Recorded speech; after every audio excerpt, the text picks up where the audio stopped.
پوری انسانی تاریخ میں، ماضی میں اور اب، جتنا بھی بگاڑ ہے، جتنا شر ہے، جتنا فساد ہے، جتنے بھی ظلم ہو رہے ہیں، جتنے آپ کہہ سکتے ہیں کہ نو انسانی جتنی جہالت اور ذلت میں مبتلا ہے، جتنی بے یقینی اور خوف میں مبتلا ہے، اس کا بہت بڑا جو اس کی وجہ ہے وہ یہ معاشی عدم مساوات ہے، یہ جو دولت کا ارتکاز ہے چند ہاتھوں میں، اور بہت بڑی اکثریت کو محروم رکھا جاتا ہے، یہ الامراض ہے معاشرے کے، نو انسانی کے جو امراض ہیں، بیماریاں ہیں، یہ ان کی روٹ ہے، جڑ ہے۔ جس وقت اس مرض کا علاج کر دیا گیا انشاءاللہ العزیز، اور ہم نے الحمدللہ رب العالمین اسی کے سلسلے میں یہ آغاز کیا ہے، خود اپنے آپ سے، اور اس نظام کو جو آپ کے سامنے پیش کیا جائے گا اس کو خود اپنے آپ سے اول المسلمین الحمدللہ رب العالمین بن کر اس کا آغاز کیا ہے، اور جب جو لوگ اس میں شامل ہوتے جائیں گے، جڑتے جائیں گے، تو وہ تمام ظلمات، تاریکیاں، وہ فساد، وہ شر اور وہ محرومیاں اور جہالت جو اس باطن نظام کی وجہ سے نو انسانی کا مقدر ہو گئی ہیں وہ ختم ہوتے جائیں گی، کیونکہ جب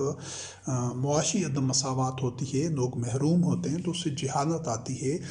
لوگوں کا مراد ڈاؤن ہوتا ہے، لوگوں کی صلاحیتیں دب جاتی ہیں، اور یہ ایک وشیس سائیکل ہے، ایک منحوس چکر ہے،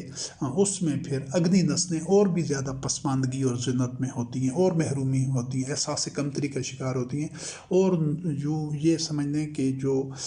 یہ دولت کی ظالمانہ اور غیر منصفانہ تقسیم ہے، چند ہاتھوں میں جو ارتکاز دولت کا یہ شیطانی اور باطل نظام ہے،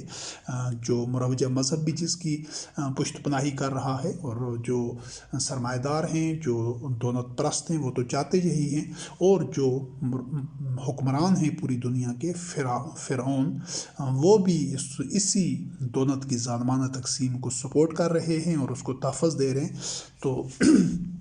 اسی دولت کی ظالمانہ تقسیم کو یوں سمجھیں کہ یہ شجر انسانیت کے لیے آکاس بین ہے، جس درخت کے اوپر آکاس بین ہو تو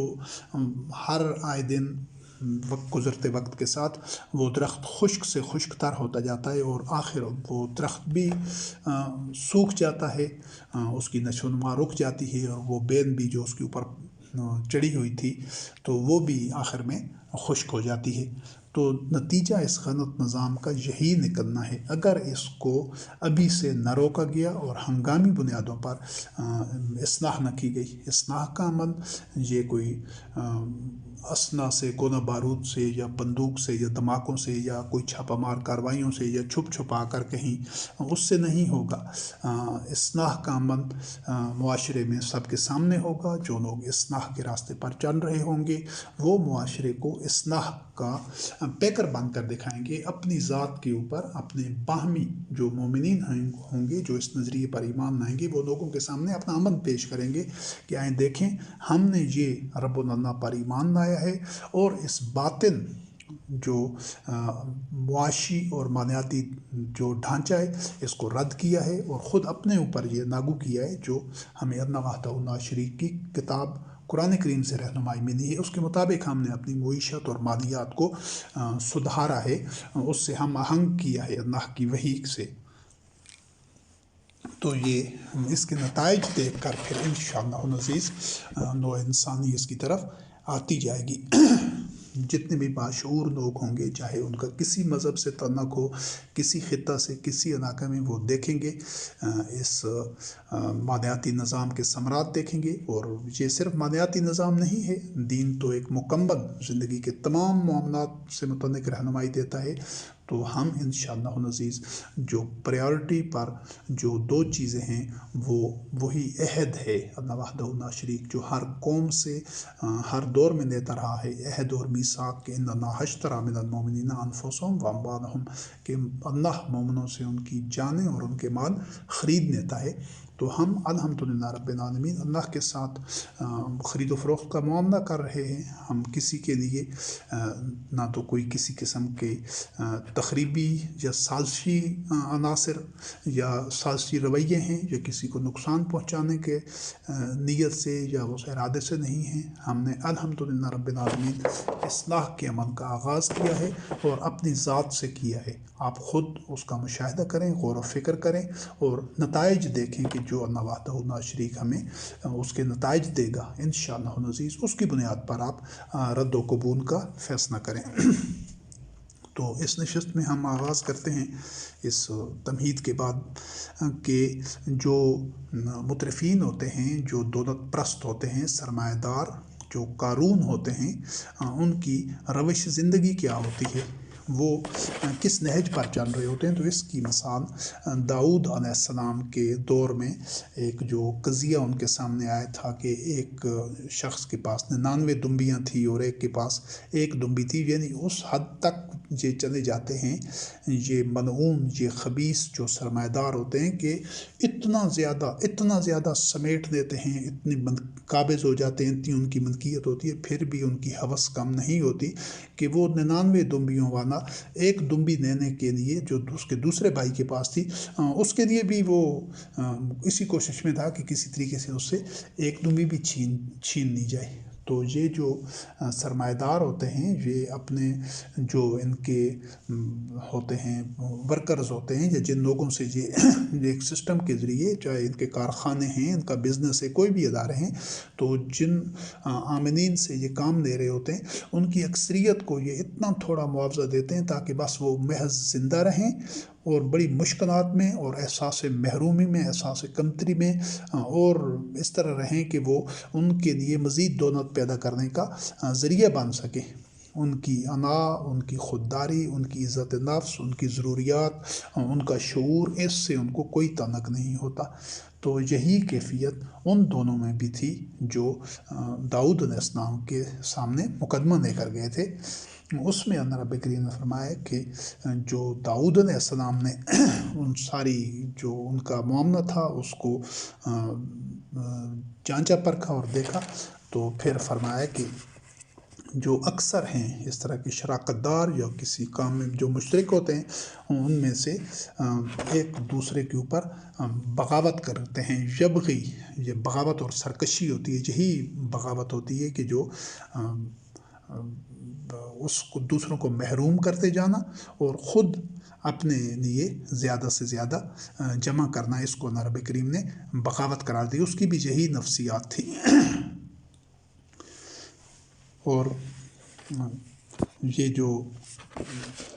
قارون ہے جس کے بارے میں اللہ رب کریم نے، اس کے لیے بھی یہی فبغا کا لفظ قرآن میں آئے. وہ بھی اپنی قوم تھا، وہ بنی اسرائیل میں سے، لیکن اس نے بغا، سرکشی کی تھی اپنے قوم کے خلاف. تو یہ جو مترفین ہیں، سرمایہ دار ہیں، یہ تو سرکش عناصر ہیں، یہ تو معاشرے کے باغی ہیں اور سرکشی کرنے والے ہیں، اور ان کو تو سدباب ہونا ضروری ہے، ان کا محاسبہ ہونا ضروری ہے. ان کو اس طرح کھلی چھٹی نہیں دی جا سکتی کہ یہ پوری نوع انسانی کو کی اکثریت کو محروم کر کے، محکوم رکھ کے، ان کو جہالت میں، ان کو ذلتوں میں اور ان کو بدحالی میں رکھ کے خود اس طرح اسراف و تبذیر اور یہ وسائل ارضی کو ضائع کرتے رہیں اور ان پر قابض رہیں، اور دوسرے جو لوگ ہیں، اکثریت جو ان کی دولت کمانے کا ذریعے کے طور پر استعمال ہو رہے ہیں، وہ ان کو محرومیوں میں، اندھیروں میں رکھیں، اور ان کی نسلیں بھی، اگلی نسلیں بھی اسی ظلم کی الٹی چکی میں پستی رہیں. یہ ان کو اجازت نہیں دی جا سکتی. اور انشاءاللہ العزیز یہ موجودہ مروجہ مذہب اس کو نہیں روک سکتا. کوئی بھی مذہب ہے، چاہے وہ یہود و نصارہ ہیں، چاہے وہ یہ مسلمان ہیں، چاہے ہنود ہیں، یہ مذاہب ان کو نہیں روک سکتے. ان کو جو لگام دے گا، ان کے اس امن کو کی راہ میں جو رکاوٹ بنے گا، جو اس کا سدباب کرے گا، وہ صرف اور صرف اللہ وحدہ لا شریک کی نازل کردہ وحی ہے. اور جو مومنین اللہ کی وحی کا اتباع کر کے آپس میں جڑ جائیں گے، آپس میں الفت خوت کے بندھن میں بن جائیں گے، اپنے جان مال اللہ وحدہ لا شریک کو بیچ دیں گے، صرف وہی ان کو ان کے منطقی انجام تک پہنچا سکتے ہیں مترفین کو. تو یہ داؤد علیہ السلام کا فیصلہ تھا، اس کو بغاوت قرار دیا گیا۔ آج یہ بغاوت ہر کوئی کر رہا ہے، لیکن ساتھ یہ بھی وضاحت کر دی گئی ہے کہ جو مومنین ہیں، ایمان والے ہیں، اعمال صالح کرنے والے ہیں، ایسے بہت تھوڑے لوگ ہوتے ہیں جو اس طرح کی یہ سرکشی نہیں کرتے، اپنے لیے زیادہ سے زیادہ نہیں سمیٹنا چاہتے۔ یہ اللہ رب کریم نے بتا دیا ہے داؤد علیہ السلام کے دور میں کہ ان الذین آمنوا وعملوا الصالحات وقلیل ما ھم، انشاءاللہ العزیز ہم بھی قلیل ہوں گے آغاز میں، لیکن ان کو ان کی سرکشی سے روکیں گے اور ان کو ثابت کر کے دکھائیں گے کہ اللہ کا دین کس طرح حق باطل کو مغلوب کر دیتا ہے۔ اور ان کی روش زندگی سے متعلق اللہ رب کریم نے فرمایا کہ وَيْلٌ لِكُلِّ هُمَزَةٍ لُمَزَةٍ لُّمَزَةٍ جمع مالا وعددہ، کہ یہ زیادہ سے زیادہ مال جمع کرنے کی حوث میں آتے ہیں، گنتے رہتے ہیں کتنا بڑھ گیا ہے، کتنا منافع لگا ہے، اور کتنی انویسٹمنٹ کی ہے، اس سے کتنی آمدن ہوئی ہے۔ یہ سارے یہی ان کی ترجیح ہے۔ دوسرے مرتے ہیں، جیتے ہیں، محروم رہتے ہیں، پستی اور بدحالی میں رہتے ہیں، خوراک سے، علاج سے، ہر چیز سے محروم ہیں، ان کو ان سے کچھ فرق نہیں پڑتا، اور یہ سمجھتے ہیں کہ ہمارا مال ہمیشہ ہی رہے گا، حالانکہ ایسا نہیں ہوگا۔ اور یہ جو جمع کرنا ہے، یہ کبھی بھی بخل جب تک نہیں ہوگا، جس سے کہ اللہ رب کریم نے منع کیا ہے کہ مومنین بخل نہیں کر سکتے، جب تک آدمی بخل نہیں کرتا اس وقت تک وہ اس کے سرمایے میں کئی گنا اور ڈھیروں اضافہ نہیں ہوتا۔ تو اور وہ اب اپنے آپ کو مستغنی سمجھتا ہے، وہ سمجھتا ہے کہ غریب ہیں تو مجھ سے اس پر کیا فرق پڑتا ہے، کوئی محروم ہے، کوئی بھوکا ہے، کسی کو علاج کے لیے پیسے میسر نہیں ہیں تو مجھ پر تو اثر نہیں پڑتا۔ یہ جو نفسیات ہیں یہ اسی شخص کی ہیں جو کہ تکذیب کرنے والا ہے، وَكَذَّبَ بِالْحُسْنَىٰ، یہ جو اللہ رب کریم کی وحی ہے، یہ اس کی تکذیب کرنے والا وہی ہے جو بخل کرتا ہے، اپنے لیے زیادہ سے زیادہ جمع کرتا ہے، اور وہ کہتا ہے مجھ پر تو کوئی فرق نہیں پڑتا۔ اگر کوئی بھوکا ہے، کوئی خوراک سے محروم ہے، علاج سے، تعلیم سے، کسی چیز سے، تو وہی بندہ جہنمی ہوگا، اب چاہے وہ مذہبی طور پر بظاہر کتنا نیک بننے کی اداکاری کر رہا ہو، لیکن وہ جہنمی ہے۔ اور یہی بات نفسیات کا حامل ہے جو تکذیب کرنے والا ہے اور دین سے منہ موڑنے والا ہے، اللہ کی آیات سے۔ اور یہ جو نبی کریم علیہ السلام رحمۃ اللہ عالمین خاتم النبیین کے عہد میں یہ جو یہود تھے، ان کی یہی نفسیات تھی، ان کی اکثریت کی، ویسے تو سارے سرمایہ داروں کی تھی، لیکن اس وقت جو سرمایہ دار جن کا تذکرہ قرآن کریم میں متعدد حوالوں سے کیا گیا ہے، وہ یہی یہود تھے۔ وہ ان کو اللہ رب کریم فرمایا کہ ان کو اگر ملک میں کوئی حصہ ملے، یعنی اقتدار میں، جو اس کے ساتھ ملک پر کی دولت بھی ہو، تو یہ لوگوں کو کھجور کی گٹھلی جتنا بھی نہیں دینا چاہیں گے، یعنی کہ اتنا اپنے پاس ارتکاز دولت کرنے کی ان کی ہوس تھی کہ دولت زیادہ سے زیادہ مال دولت ہمارے ہاتھ میں جمع ہو، اتنے بخیل تھے، اتنے زرپرست تھے۔ تو اگر وہ یہود اپنی سرپرستی کی وجہ سے، حالانکہ وہ ایمان کا دعویٰ کرتے تھے کہ ہمارا اللہ پر، کتب پر اور رسول علیہ السلام پر، ملائکہ پر، آخرت پر ایمان ہے، بظاہر عبادات بھی کر رہے، مذہب پر عمل بھی کر رہے تھے، لیکن تھے جہنمی اپنی انہی نفسیات اور روش کی وجہ سے۔ تو آج اگر کوئی مسلمان ہے، اس کی سوچ انہی یہود والی ہے، عمل یہود والا ہے، تو کیا ان کو جب یہود و نصارہ ہونا یا مشرکین ہونا، مشرکین بھی تو کئی عبادات کر رہے تھے، وہ صلاۃ ادا کرتے تھے اور حج وغیرہ جو ان کے اس طرح حلال حرام کے پابند تھے، اگر ان کی روش، ان کا ظاہری مذہب اور ظاہری جو مذہبی شعائر تھے ان کو نہیں بچا سکے جہنم میں جانے سے، تو آج کسی کو، چاہے وہ مسلمان ہو بظاہر یا اپنے دعوے سے، جب تک وہ وحی کا اتباع کر کے اپنے اندر تغیر نفس پیدا نہیں کرے گا، جہنم سے نہیں بچ سکتا، چاہے وہ کوئی بھی ہو۔ تو وہ حسد کرتے تھے دوسروں کو، اللہ رب کریم کو یہ اپنے فضل سے کچھ دیتا تو وہ اس پر حاسد تھے، کیونکہ وہ بخیل تھے اور وہ اپنے لیے زیادہ سے زیادہ سمیٹنا چاہتے تھے، خرچ بالکل نہیں کرنا چاہتے تھے لوگوں کے اوپر، اتنے زرپرست تھے۔ آدمی تو جب وحی کا اتباع نہیں کرتا تو اس کے پاس جتنا بھی مال ہو وہ تنگ دل ہوتا ہے، کہ اس انداز میں رب کریم نے فرمایا ہے انہی زرپرستوں کو کہ تمہارے پاس اگر اللہ کی رحمت کے خزانے بھی ہوتے، یعنی اتنا مال ہوتا، پھر بھی تم اس کو روک رکھتے، اپنے تک اپنے ہاتھوں میں ارتکاز دونت کرتے کہ یہ خرچ نہ ہو جائے، حالانکہ اللہ رب کریم کی رحمت کے خزانے نامحدود ہیں، کائنات کے سب خزانے اسی کے ہیں، اور وہ اپنی مشیت اور قدرت اور اپنے پیمانوں کے مطابق ان میں اضافہ کرتا جا رہا ہے۔ تو نئی نئی چیزیں دریافت ہو رہی ہیں، اور اتنے خزانے اس کے کائنات میں ہیں جن کا ہمیں علم ہی نہیں ہے۔ تو لیکن وہ جو اس کی ہوس پرستی ہے، وہ جو شوہہ نفس ہے، جو وہی کا اتباع نہیں کرتا، تو اس کے پاس اگر رب کی رحمت کے خزانے بھی ہوتے تو وہ اس کو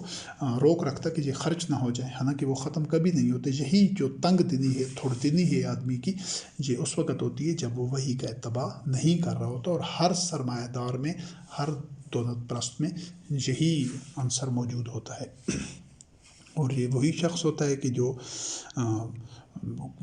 ایک گھاٹی میں داخل نہیں ہونا چاہتا، یعنی وہ قربانی نہیں دینا چاہتا، وہ مشکل برداشت نہیں کرنا چاہتا، اور وہ گھاٹی یا وہ کٹھن راستہ کیا ہے، وہ یہ ہے کہ غلاموں کو آزاد کرانا، گردن چھڑانا، یعنی اگر کوئی بندہ مقروض ہے، کوئی بندہ ایسی صورتحال میں ہے کہ جو اپنا کچھ رہن رکھ چکا ہے، کسی کی غلامی میں ہے، اور مال ادا کرنے سے اس کی غلامی ختم ہو سکتی ہے، اس کا قرض اتر سکتا ہے، تو یہ ایسے بندے پر خرچ نہیں کرتا، حالانکہ وہ استطاعت رکھتا ہے، لیکن وہ چونکہ شوہ نفس میں مبتلا ہے، وہی کا اتباع نہیں کر رہا، تو وہ اس بندے کی، ایک انسان کی آزادی کے لیے اور اس کو چھٹکارا دلانے کے لیے خرچ نہیں کرنا چاہے گا۔ اور بھوک کے دنوں میں جب کہ لوگوں کے پاس ضروریات ان کی خوراک کی پوری نہیں ہو رہی، تو وہ لوگوں کے طعام میں صرف کھانا پینا نہیں ہوتا، بلکہ تمام انسانی بنیادی ضروریات اس میں شامل ہیں، ان کو یقینی نہیں بناتا، اور جو اس کے یتیم لوگ ہیں، یتیم معاشرے میں بے سہارا لوگوں کو، جن کا کوئی پرسان حال نہیں ہوتا، ان لوگوں کو کہتے ہیں، تو یہ ان کو بھی جو بنیادی ضروریات باہم نہیں پہنچاتا، حالانکہ وہ کر سکتا ہے، اس کے پاس اتنے وسائل اور اتنے ذرائع اور اسباب ہیں، یا جو معاشرے میں رنتے ہوئے کچلے ہوئے مساکین لوگ ہیں، جو کہ کسی وجہ سے کمانے کے قابل نہیں رہے، ان کے پاس وسائل نہیں، یا کسی وجہ سے مواقع نہیں، تو یہ ایسا نہیں کرتا۔ اگر یہ ایسا کرتا، اب اس پر غور کیجیے گے کہ اگر اس نے تو ایسا نہیں کرتا، سرمایہ دار یہی جہنمی ہے، اگر یہ ایسا کرتا تو پھر یہ ثم کان من الذین آمنوا، تب یہ مومنین میں ہو سکتا تھا، یعنی مومنین نے یہ کام کرنے ہیں کہ کوئی معاشرے میں بدحال نہ ہو، کوئی محروم نہ ہو، کوئی پسا ہوا کچھ نہ ہوا اور درماندہ نہ ہو، بلکہ سب کو عزت و وقار کے ساتھ ان کی بنیادی انسانی ضروریات پوری ہو رہی ہوں، اس چیز کو یقینی بنایا جائے۔ یہ ایسا معاشرہ، ایسا نظام، ایسی آپس میں الفت، اخوت اور وحدت جن لوگوں میں ہوگی، وہ صرف اور صرف وہ مومنین ہوں گے جو اس چیز کو یقینی بنائیں گے، ثم کان من الذین آمنوا، کہ وہ مومنین میں ایسا ہو جاتا، لیکن وہ ایسا نہیں کرتا۔ اب اگلا اس کا جو حصہ ہے اسی موضوع کا، کہ تاریخ کے آئینے میں ہم دیکھتے ہیں اس کو، کہ ان مترفین کا، سرمایہ داروں کا، جو قارون کی نظریاتی اولادین کا، تاریخ کے مختلف ادوار میں ان کے اوپر ایک اللہ کی آیات کی روشنی میں ان پر نگاہ ڈالتے ہیں۔ تو یہ جو مشرکین عرب تھے، نبی کریم، جس کا پہلے بھی اس کا تذکرہ ہو چکا ہے کہ نبی کریم علیہ السلام رحمۃ للعالمین خاتم النبیین کا بھی جو اصل مخالف تھے عرب میں، وہ یہی مترفین، یہی سرمایہ دار تھے، یہی زرپرست، دولت پرست لوگ تھے، جو یہود میں بھی موجود تھے، نصارہ میں بھی، اور مشرکین مکہ میں بھی، اور کفار میں بھی، ان سب کو انہوں نے ایک گٹھ جوڑ تھا یہ سرمایہ داروں کا۔ اور یہ جس وقت نبی کریم علیہ السلام نے ایک وحی پر مبنی مالیاتی ڈھانچہ دیا کہ یہ دونت کا ارتکاز غلط ہے اور اس کو تمام لوگوں کی بنیادی ضروریات پوری کرنے کے لیے اس کو کھلا رکھو، لوگوں کو اس طرح غصب نہ کرو لوگوں کے حقوق، تاکہ کوئی محروم نہ رہے۔ تو یہ جو وحی کا انقلابی پیغام تھا، تو اس سے مترفین کے مفادات پر زد پڑتی تھی۔ تو ان تمام کے تمام وہ جو لوگ تھے جو وحی کا اتباع نہیں کرنا چاہتے تھے، یہی سرغنے مجرمین مترفین سرمایہ دار، تو انہوں نے جواب میں کہا کہ ہم نے تو اپنے باپ دادا کو اسی راستے پر، اسی امت پر پایا ہے، اور ہم تو انہی کے راستے پر ہی چلتے ہیں، یہی ٹھیک ہے، ہم ہدایت پر ہیں۔ یعنی وہ جو دھاندنی کا، وہ جو لوٹ کھسوٹ کا مالیاتی نظام تھا کہ جس میں دولت چند ہاتھوں میں مرتکز رہتی ہے، وہ اسی پر رہنا چاہتے تھے۔ تو یہ نزول قرآن کے وقت کے لوگ تھے۔ تو اللہ رب کریم نے فرمایا کہ یہ کوئی پہلی دفعہ ایسا نہیں ہو رہا تھا۔ اسی طرح جس بھی بستی میں جب اللہ رب کریم کوئی آگاہ کرنے والا، خبردار کرنے والا، نذیر یعنی کہ انبیاء اور رسول علیہ السلام کی صورت میں بھیجتا تھا، تو یہ جو مترفین ہوتے تھے وہ یہی جواب دیتے تھے۔ یعنی یہ جواب کوئی پہلی دفعہ تاریخ میں نبی کریم علیہ السلام کو نہیں مل رہا تھا، ہر دور میں یہ سرمایہ دار، سرمایہ پرست، دولت پرست، زر پرست لوگ یہی جواب دیتے تھے کہ ہم نے تو اپنے آبا کو جس راستے پر پایا ہے، ہم تو انہی کی اقتداء کریں گے، اسی پر، ہم یہ سسٹم نہیں چھوڑنا چاہتے۔ آج بھی یہی جواب ملے گا تمام مترفین کی طرف سے۔ جب ان کو وحی کی دعوت پہنچے گی تو وہ یہی جواب دیں گے، الا ماشاء اللہ۔ ہاں، اگر کوئی ایسے ہوں کہ جن کے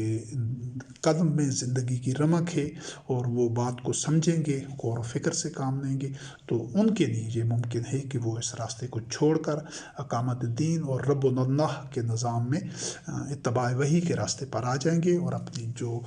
ضرورت سے زائد دولت ہے وہ مستحقین کے لیے، جو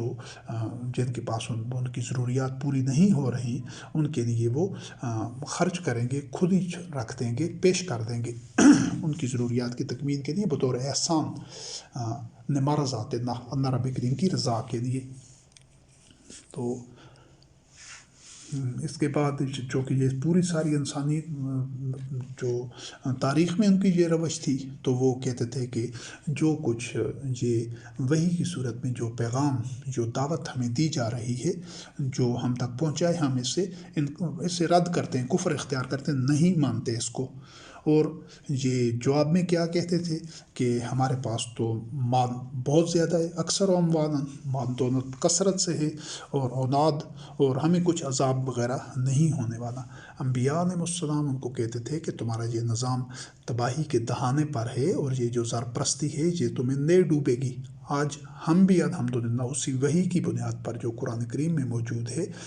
سارے مترفین کو اور جو قارون ہیں، سرمایہ پرست ہیں، ان کو یہی دعوت دے رہے ہیں کہ عنقریب انشاءاللہ العزیز بہت جلد یہ عالمی سطح پر، کسی خاص علاقے یا ملک میں نہیں، پورے کرۂ ارض پر یہ جو سرمایہ دارانہ نظام ہے، یہ جو سرپرستی ہے، یہ تباہ ہونے والا ہے، یہ ختم ہونے والا ہے، اس کو بقا نہیں ہے، یہ انسان دشمن نظام ہے، اور کچرے کی طرح انشاءاللہ العزیز باشعور لوگ، جو جن میں اپنے حقوق کا شعور ہے، وہ لوگ اکٹھے ہو کر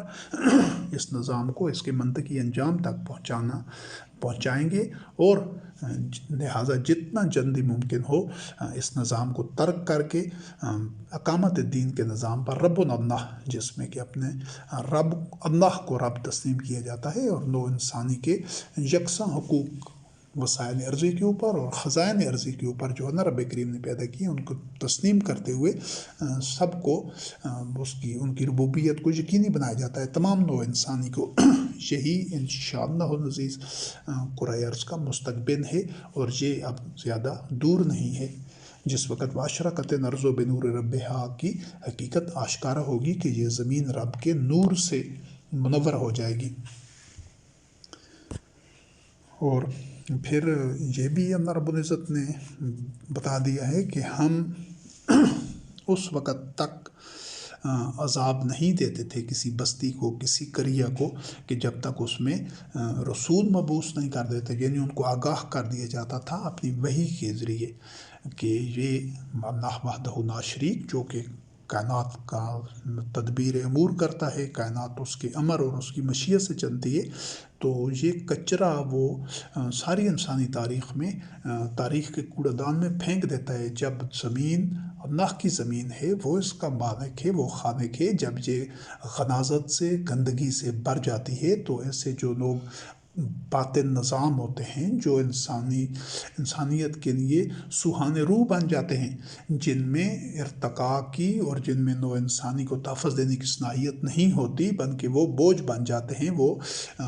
بوسیدہ ہو جاتے ہیں، وہ نظام شکست سے دوچار کر دیے جاتے ہیں، ان کو نابود کر دیا جاتا ہے، مسمار ہو جاتا ہے وہ سارا ڈھانچہ۔ لہٰذا اس مسمار ہونے والی جو عمارت ہے، بلڈنگ ہے، یہ اسٹرکچر ہے، اس سے نکل آئیے، اور انشاءاللہ العزیز بہت جلد یہ مسمار ہونے والا ہے۔ جو اس کے مکین ہوں گے، یہ ان کے لیے تباہی کا باعث بنے گا، وہ اس میں دب کے مر جائیں گے، ان کے لیے جہنم ہوگا۔ تو اس سے نکل آئیے، اس کو چھوڑ دیجئے، اور اپنے جو ضرورت سے زائد مال دولت ہے وہ نو انسانی کے لیے کھلا چھوڑ دیجئے، پیش کر دیجئے، خرچ کر دیجئے، تاکہ کوئی محروم نہ رہے کرۂ ارض پر۔ تو ساری انسانی تاریخ میں یہ ہوتا رہا ہے، یہ دنیا اس رب کریم نے تخلیق کی ہے، اور انسانوں کو ایک مہلت ایک وقت تک دیتا ہے، لیکن جب آدمی سرکشی میں بڑھ جاتے ہیں تو پھر اس کے پاس اس چیز کا حل بھی موجود ہے، تدارک بھی موجود ہے۔ ایسا نہیں کہ وہ کریم رب یہ کائنات بنا کر اور اس کو بھول گیا ہے، یا اس پر اختیار نہیں رکھتا کہ وہ مجرمین سے، ظالمین سے انتقام لے۔ نہیں، اسی دنیا میں بارہا انتقام لیتا رہا ہے، اور لے گا اور لینے والا ہے انشاءاللہ العزیز۔ تو پہلے انبیاء علیہ السلام مبعوث ہوتے تھے، اللہ رب کریم کی وحی آتی تھی، تجدید وحی ہوتی تھی مختلف ادوار میں۔ اب کسی نبی نے نہیں ہے نا، اب اس جو انبیاء علیہ السلام کو اسوہ حسنہ ہے، اس کو وارثون کتاب نے اس اسوہ حسنہ پر عمل کر کے دکھانا ہے۔ تو الحمدللہ رب العالمین، ہم نے اس راستے پر سفر کا آغاز کیا ہے، اور ہم آگاہ کر رہے ہیں تمام سرمایہ داروں کو کہ یہ نظام تباہ ہونے والا ہے، یہ باطن کا ڈھانچہ مسمار ہونے والا ہے، ایک نئی بنیاد رکھی جائے گی پورے کرۂ ارض پر، جو نو انسانی کے تمام لوگوں کی بنیادی ضروریات وافر اور بآسانی اور نہایت ان کے حق کے طور پر ہر انسان کا حق تسلیم کر کے ان کو فراہم ہوں گی انشاءاللہ العزیز۔ رزق کریم مل رہا ہوگا تمام ان لوگوں کو جو اللہ وحدہ لا شریک کی وحی کا اتباع کرنے والے ہوں گے۔ جو مجرمین ہوں گے وہ تباہ ہوں گے، اور تباہی سے ان کو نہ ان کا سرمایہ بچا سکے گا، اور نہ ہی ان کا یہ سٹرکچر یا ان کی افرادی قوت یا ان کا یہ جو سسٹم ہے انشاءاللہ العزیز۔ اور اسی لیے اللہ رب کریم نے بتا دیا ہے کہ جب ہم ارادہ کرتے تھے کہ کسی بستی کو ہلاک کر دیں، تو ہم حکم مترفین کو دیتے تھے کہ یہ جو تم سرمایہ پرستی کر رہے ہو، زر اندوزی کر رہے ہو، یہ جو ناگ بنے بیٹھے ہو انسانیت کے مشترکہ وسائل کے اوپر، یہ روش ترک کر دو۔ یہ وحی کے ذریعے یہی پیغام ہوتا تھا، یہی پیغام الحمدللہ قرآن کریم میں ہمارے پاس موجود ہے، ہم وہی پیغام آج دے رہے ہیں، نتائج آج بھی وہی سامنے آئیں گے۔ تو لیکن وہ کیا کرتے تھے، وہ اس میں فسق اختیار کرتے تھے، نافرمانی کرتے تھے، وہ وحی کا اتباع نہیں کرتے تھے۔ تو پھر اللہ وحدہ لا شریک کا وہ جو وعدہ ہوتا تھا، ان کی تباہی کا، وہ ان پر ثابت ہو جاتا تھا، اور فدمرناہا تدمیرا، ان کو پاش پاش کر دیا جاتا تھا، ٹکڑے ٹکڑے، نابود اور مٹا دیا جاتا تھا، نیست و نابود کر دیا جاتا تھا۔ یہ ہوتا آیا ہے، جب غلاظت اور گندگی اور باطل نظام اور بوسیدہ سٹرکچر رہ جاتا ہے، پھر اس کو جس طرح آج کے دور میں یہ ایکسپلوزیو ڈیمولیشن ہے کہ عمارت کو آن کی آن میں سیکنڈز میں کتنا بڑے بڑے سٹرکچر کو مسمار کر دیا جاتا ہے بارود کے ذریعے۔ تو یہ انشاءاللہ العزیز ابھی جو عالمی سرمایہ دارانہ نظام ہے، یہ آنے والے وقت میں بہت جلدی اسی طرح اپنی بنیادوں کے اوپر مسمار ہوگا۔ صرف یہ طیب اور خبیث کے علیحدہ ہونے کی دیر ہے۔ تو جتنا جلدی ہو سکے طیبین کے ساتھ شامل ہو جائیں، خبیثوں کی صفوں سے نکل آئیں۔ جو ہی یہ نکھر کر الگ الگ ہو جائیں گے تو پھر خبیث کی نابودی یقینی ہو جائے گی، اور وہ منظر پھر زیادہ دور نہیں ہوگا، وہ مرحلہ۔ اور پھر جب ان پر تباہی آتی ہے، وہ جب محسوس کرتے ہیں کہ اللہ کا عذاب آنے والا ہے، پھر بھاگتے ہیں۔ یہ ہوتے بہت بزدل ہیں، بہت بزدل، بودے اور کمزور ہوتے ہیں۔ وہ پھر فرار اختیار کرنے لگتے ہیں، کسی طرح اپنا بچاؤ چاہتے ہیں۔ پھر ان کو کہا جاتا ہے نہیں، اب بھاگو نہیں، اب بھاگنا نہیں، اب کہیں تمہارے لیے جائے پناہ نہیں ہے، واپس آؤ ان عیاشیوں میں، جن چیزوں میں تمہیں جو سہولتیں اپنے لیے بنا رکھی تھی، جو ٹھکانے، مکانات، اور جس طرح کی آج جس طرح گاڑیاں، بینک بیلنس اور محل اور یہ سب کچھ جو بنا رکھا ہے آج کے دور میں، یا پہلے اپنے زمانے کے حساب سے جو کچھ انہوں نے جمع کر رکھا ہوتا تھا، جس میں عیاشیاں رکھی ہوتی تھیں، جو ان کے گھر وغیرہ تھے، تاکہ تم سے پوچھا جائے۔ پھر وہ اپنی تباہی کو سامنے دیکھ کر کہتے تھے کہ بے شک ہم ظالم ہی تھے۔ پھر وہ یہ اقرار کر بھی رہے ہوتے تھے، پھر ان کو ریزہ ریزہ چور چور کر دیا جاتا تھا۔ کیوں کہ اس وقت کا اقرار کرنا یا اپنے آپ کو ظالم تسلیم کرنا، جو اس وقت بھاگنے سے پناہ نہیں ملتی، اور اپنے آپ کو ظالم تسلیم کرنے سے، یا اس وقت عذاب جب وارد ہو چکا ہوتا ہے، اس کو دیکھ کر ایمان لانے کا بھی کچھ فائدہ نہیں۔ یہ ایمان فرعون بھی لایا تھا جب وہ غرق ہو رہا تھا۔ اس وقت اس نے بھی کہا کہ میں رب موسیٰ و ہارون علیہ السلام پر ایمان لاتا ہوں، تو اس وقت کے نہ تو ایمان کا فائدہ ہوگا، اور نہ اس وقت اپنے ظلم کے اعتراف کا، اور نہ ہی اس وقت کوئی بھاگنے کے لیے جائے پناہ ہوگی۔ اب یہ تاریخ کے تھوڑا سا مناظر دیکھنے کے بعد ہم ان مترفین کے جو جرائم ہیں، جو ان کا بھیانک چہرہ ہے، اس کو سامنے لاتے ہیں اللہ وحدہ لا شریک کی آیات کی روشنی میں۔ تو یہ جو قارون تھا، یہ تھا تو قوم موسیٰ کلیم اللہ علیہ السلام میں سے، لیکن اس نے فبغى علیہم، وہ جس طرح 99 دمبیوں والا بغاوت کر رہا تھا، دوسرے بھائی پر سرکشی کر رہا تھا، وہ ایک بھی لینا چاہتا تھا، تو یہ جو قارون تھا، یہ بھی سرکشی کی ہوئی تھی، تبھی اس نے اتنا مال و دولت جمع کیا ہوتا۔ ہر مال و دولت جمع کرنے والا، اپنے لیے زیادہ سے زیادہ لینے والا، اپنی قوم کے ساتھ، دیگر معاشرے کے لوگوں کے ساتھ سرکشی کرتا ہے، بغاوت کرتا ہے۔ یہ انسانیت کے مجرم ہیں، اور انسانیت کے مجرموں کو انشاءاللہ العزیز اب کہیں پناہ نہیں ملنی۔ یہ اللہ کے دشمن ہیں، انسانیت کے دشمن ہیں، اور انسانیت کے مجرم ہیں۔ تو اس روش کے وہ اتراتا تھا، وہ جس طرح آج بھی اتراتے ہیں، مہنگی مہنگی گاڑیاں، بڑے قیمتی محلات اور دیگر ڈیزائنر چیزیں، اور ان کی ہر جو روزمرہ کی استعمال کی چیزیں، اور ان کی عیاشیاں، مشغلے، اور کیا کچھ، سب کچھ وہ اترانے کا، ایک وہ ڈینگے مارنے کا، اور اپنی ایک بانتستی اور اپنے تفاخر کا ایک انداز ہوتا ہے۔ تو یہ چیز قارون میں بھی تھی، تو اس کو کہا گیا کہ اللہ رب کریم ان اترانے والوں کو پسند نہیں کرتا۔ تو اور زمین میں فساد مت پر، یہ فساد ہے، یہ مفسدین کو اللہ رب کریم ہر دور میں ان کی جڑ کاٹتا آیا ہے،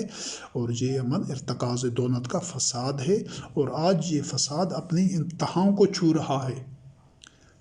آج یہ فساد ارتکاز دونت کا، جس طرح پہلے یہ ذکر آ چکا ہے کہ چند فیصد لوگ ہیں پورے کرۂ ارض پر جن کے پاس آدھے سے زیادہ نوع انسانی کے وسائل ہیں، وہ ان پر قابض ہیں۔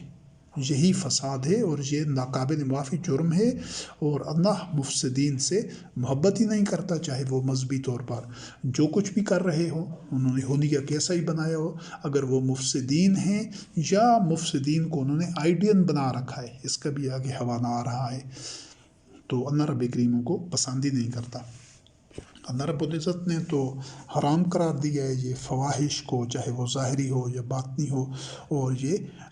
بغی بغیر حق، ناحق، یہ جو سرکشی ہے، جو وہ 99 دمبیوں والا بھی وہی بغی ان کا مرتکب تھا، یہ قارون بھی اسی کا مرتکب تھا، اور اس کو اللہ رب کریم نے سرکشی کو، اس بغاوت کو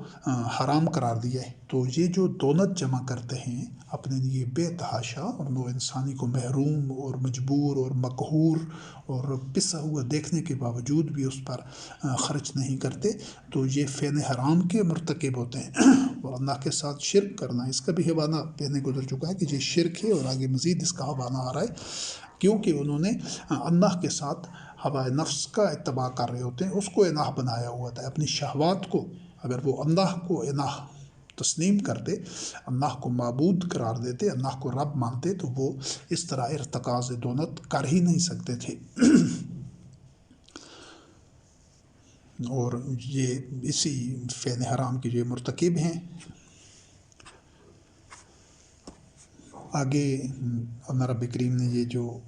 حکم دیا ہے کہ لوگوں کو ان کے پیمائش پوری دو، اور ان میں سے کمی نہ کرو، اور سیدھی ترازو کے ساتھ تولو، لوگوں کو ان کی چیزیں کم نہ دو۔ تو یہ پہلے بھی تذکرہ ہو چکا ہے کہ یہ صرف ناپ تول میں کمی کی بات نہیں، جو دوسروں کو، جتنی بھی کوئی لوگ کسی بزنس سے، کسی کارخانے سے، کسی بھی کام سے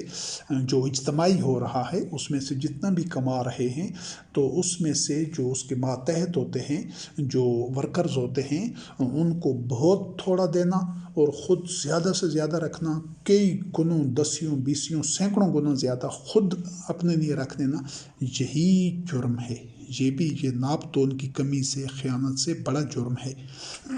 اور یہ لوگ اس کو کر رہے ہیں، اور وہ کہتے ہیں کہ یہ تو تجارت ہے، یا یہ ہم اپنے ہنر سے ایسا کر رہے ہیں، تو یہ فساد فی الارض ہے۔ وَلَا تَعْثَوْا فِي الْأَرْضِ مُفْسِدِينَ، یہ فساد فی الارض ہے۔ اور یہ جو جہنم میں سارے کفار، سارے جو اللہ کی وحی سے انکار کرتے ہیں، اس کا اتباع نہیں کرتے، یہ زبان سے کوئی نہیں کہتا کہ میں کافر ہوں، تھوڑے سے لوگ سوائے دہریوں کے، بقایا عمل سے کافر ہوتے ہیں، چاہے وہ یہود و نصارہ ہوں، چاہے وہ ہندو ہوں، وہ زبان سے تو کہیں گے کہ ہم اللہ رب کریم پر یقین رکھتے ہیں، جو اس نے یہ کائنات تخلیق کی ہے، یا اس کا ایک نظام سب وہی چلا رہا ہے، یا مسلمان ہوں، یہ زبان سے سوچتے ہیں، یہ عملاً کافر ہیں، عمل سے کہ اللہ کی وحی کے، اللہ کی آیات کا اتباع نہیں کرتے۔ تو یہ سارے جہنمی ہوں گے، ان میں سے منان خیر معتد مریب، کہ جو دولت کو روکتا ہے، زیادہ سے زیادہ اپنے پاس روک کے رکھتا ہے۔ تو اسی کے بارے میں کہا گیا ہے کہ الذی جعل مع اللہ الہا آخر، کہ اس نے اللہ کے ساتھ اور الہ بنا دیے ہیں۔ یہ جو سرپرستی ہے، یہ اسی وجہ سے شرک ہے کہ جو منان خیر معتد مریب، کہ وہ دولت روک کے رکھتا ہے، زیادہ سے زیادہ روکنا چاہتا ہے، تو وہ اس کو الہ بناتا ہے، تب روک کے رکھتا ہے۔ اگر وہ اللہ کو الہ تسلیم کرتا تو وہ ضرورت کے مطابق اپنی ضروریات پوری کرنے کے لیے خرچ کرتا اپنے اوپر، اور بقایا انفاق کر دیتا اللہ کے راستے میں، فی سبیل اللہ، لمرضات اللہ، تاکہ دوسروں کی ضروریات رکی نہ رہیں، وہ پوری ہوں، دوسرے بھی احسن زندگی گزار سکیں، ان کا بھی یکساں حق تسلیم کیا جائے اللہ کی نعمتوں میں اور وسائل ارضی میں۔ تو یہی جھٹلانے والے تھے، مکذبین تھے، جن کی اطاعت کرنے سے نبی کریم علیہ السلام کو منع کیا جا رہا تھا۔ ان میں کیسے لوگ تھے؟ یہی تھے منان خیر معتد اسیم، یہی دولت مند طبقہ، زیادہ سے زیادہ جو ارتکاز دولت اپنے پاس رکھنا چاہتے تھے، دولت کا ارتکاز اپنے ہاتھوں میں، یہ بد کردار لوگ، مجرم لوگ۔ اور قیامت کے دن تو یہ چاہیں گے کہ ہم عذاب سے بچ جائیں، اپنے دوسروں کو فدیہ دے کر، یہ اپنے عزیز و اقارب کو، بیوی، بھائی، بیٹوں، اولاد، سب کو پیش کر دیں، سب کو دے دیں، لیکن ہم بچ جائیں۔ کیوں کہ ان کے جرائم کی وجہ سے یہ دنیا میں تو ان کے ساتھ بڑی وہ قرابت داری اور ان کا بڑا خیال کرتے ہیں، یہ ظاہر کرتے ہیں کہ آپس میں بڑے قریبی رشتے ہیں، یہ بڑی اپنائیت ہے، لیکن محشر کا جو عذاب ہوگا، استغفر اللہ ربی، وہاں پر نفس نفسی کا یہ عالم ہوگا کہ یہ ان قریبی ترین رشتوں کو، اولاد کو، بیوی کو، اور بہن بھائیوں کو، ماں باپ کو، ہر بندہ قربان کرنا چاہے گا کہ ان پر عذاب آتا ہے، لیکن کسی طریقے سے میں بچ جاؤں، یہ کیفیت ہوگی۔ تو لیکن وہ تو جہنم کی نپکتی ہوئی آگ ہے، وہ تو کھال نوچ لے گی، اور وہ جو منہ پھیرنے والا ہوگا، جو اللہ کی وحی کا اتباع نہیں کرنے والا ہوگا، اور جمع فاوا، جو مال جمع کرتا رہتا ہے، جو زیادہ سے زیادہ